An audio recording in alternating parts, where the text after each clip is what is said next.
at my grandfather's will reading. My greedy cousin Lucas looked smug. He promised me everything, he said. The lawyer cleared his throat and replied, actually, he left you a special note. Lucas's face turned red as he read it. I knew my grandfather was smart, even when he was old. He always paid attention to everything, but I didn't realize how much he planned ahead until that day. Let me explain. My grandfather, James Callaway, built his wealth from nothing. He started a small construction business in the 1960s, working day and night, pouring his sweat and tears into building houses, offices, and entire neighborhoods. By the time he retired, he wasn't super rich, but he had a lot of money, enough for people in the family to whisper about it. That's where Lucas comes in. Lucas was spoiled. Thanks to his parents, my Uncle Robert and Aunt Diane, they never made him work for anything. He always had the best clothes and the latest gadgets without lifting a finger. He wasted money like it would never run out. Grandfather and I were close. While Lucas spent his summers partying, I spent mine in my grandfather's workshop, learning how to sand wood, mix cement, and most importantly, how to be a good person. When grandfather died, I was heartbroken. Most of us were, but Lucas? At the funeral, he looked excited, like he was waiting for something good to happen.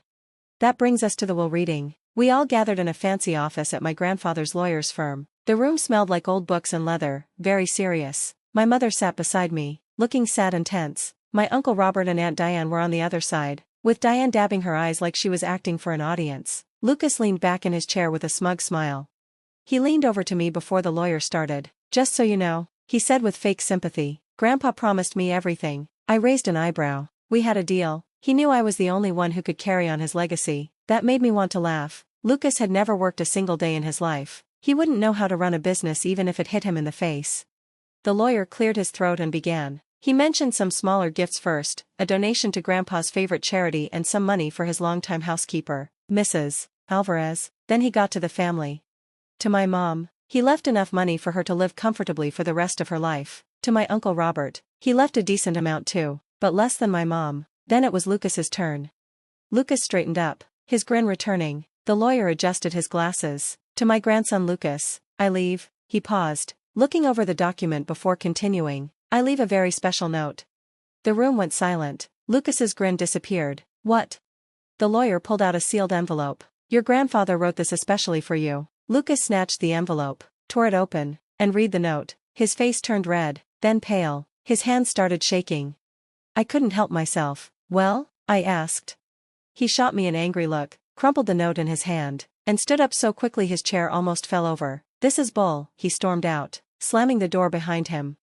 The lawyer sighed and picked up another document. Now, for the rest of you, Mr. Callaway left very clear instructions about his estate. I barely heard him. All I could think about was that note, and when I finally read it, I realized just how clever my grandfather truly was. Lucas stormed out, leaving everyone else in shock. My Uncle Robert looked angry, and Aunt Diane clutched her pearls like she might faint. The lawyer didn't seem bothered and kept reading the will. Then, my name came up. To my grandson Brian, I leave. The lawyer cleared his throat. Everything. I stared at him. What? The lawyer adjusted his glasses. Your grandfather left you most of his estate, his company, his properties, and his money.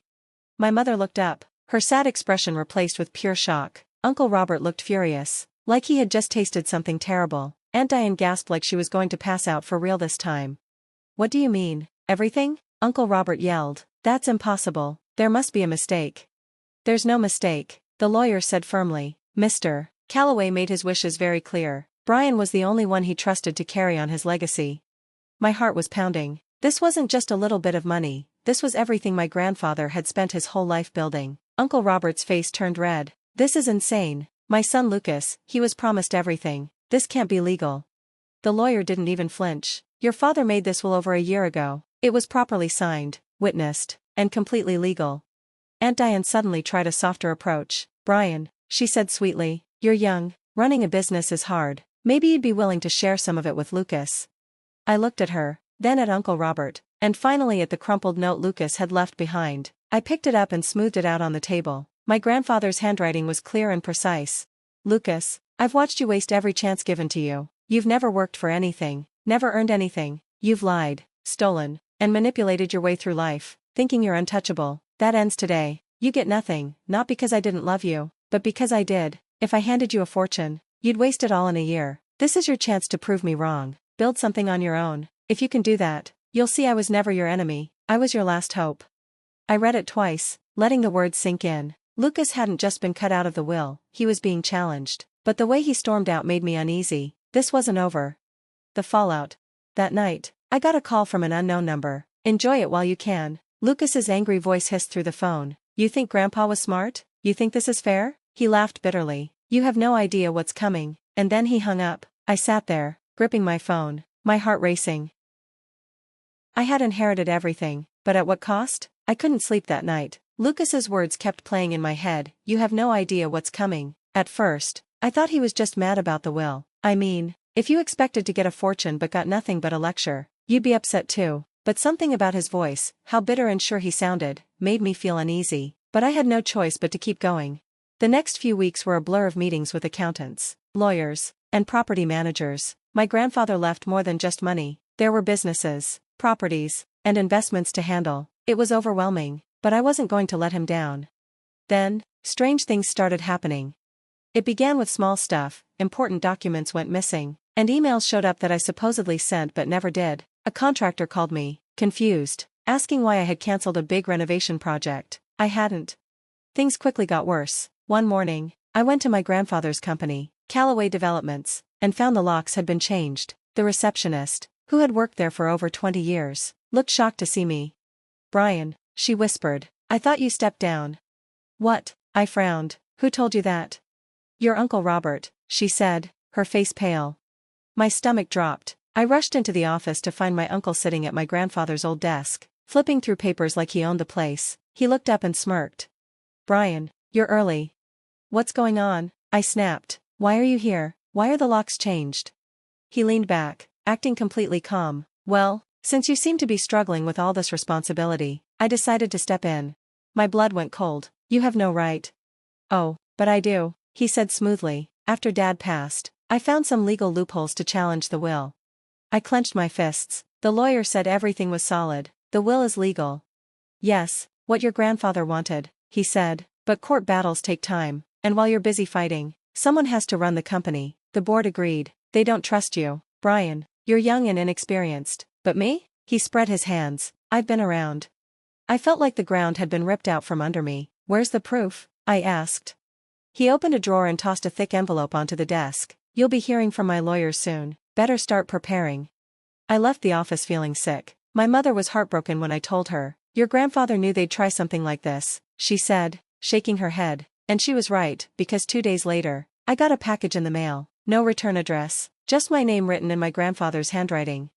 Inside was a USB drive. Nervous, I plugged it into my laptop. A video file popped up. I clicked play. The screen flickered, and my grandfather's face appeared. He looked tired but determined. Brian, if you're watching this, it means they're trying to take what's yours. My chest tightened. Your uncle, your cousin, they've been planning this for a long time. Lucas has never worked for anything, but Robert, he knows how to manipulate. He's been waiting for me to die so he could take over. But I didn't work my whole life for them to ruin everything. My hands clenched into fists. They will fight you. They will lie, cheat, and steal. But I prepared for this. Everything you need to stop them, it's all ready. I left instructions with my lawyer. Check under my old desk at the estate. You'll find what you need. The video ended. My heart was racing. I had a choice, let them win or fight back. And I was ready to fight.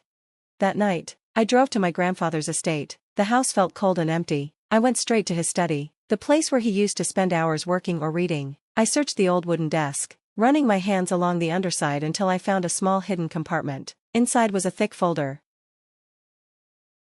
I opened the folder and felt my heart race. Inside were bank statements, signed contracts, emails, a complete record of everything my uncle and cousin had been doing over the years. They had stolen money from the company, paid off inspectors to approve unsafe buildings, and even used company money to cover Lucas's gambling debts. Grandpa had known all along, and he had collected the evidence.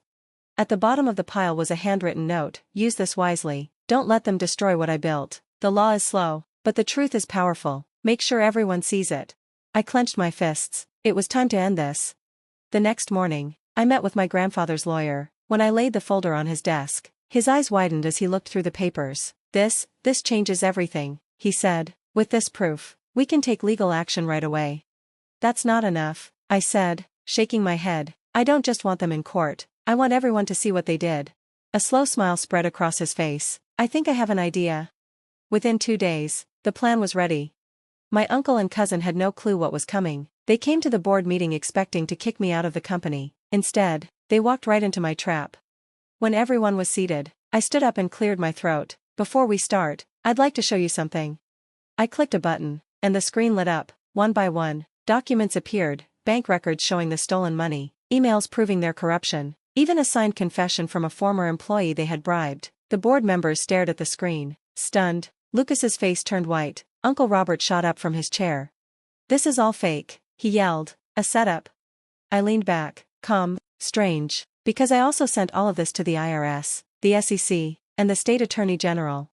Uncle Robert's mouth opened and closed. He knew he was trapped. And then, I hit them with the final blow, Grandpa's video. Everyone watched as my grandfather explained everything, exposing their crimes in his own words. By the time the video ended, the damage was done. The board immediately voted to kick them both out. Security guards escorted them out of the building.